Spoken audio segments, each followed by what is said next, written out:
Development of economies has long been pegged on the total value of goods and services their populations produce. But while the world evolves, it has emerged that an economy can grow while having worsening human development metric.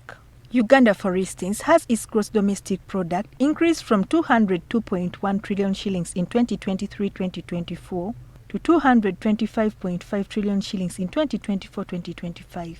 But a closer look at its Human Development Index, according to data compiled by the United Nations Development Programme, shows that over time it has been improving when you look at things like life expectancy, expected years of schooling, and gross national income. There is just one area where we seem to have dropped, that is gender equality.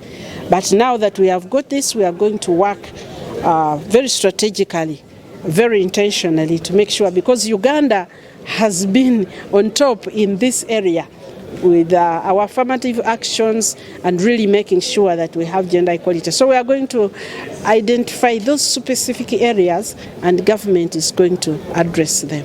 Remember, Uganda moved from where it is to the medium Human Development Index level because it had invested in health, in education, in other areas.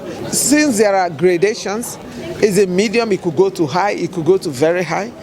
This report, it helps countries not just measure development on per capita or GDP, but measure development in terms of how it really affects people in the core areas that matter, like health, education, food, and all of that.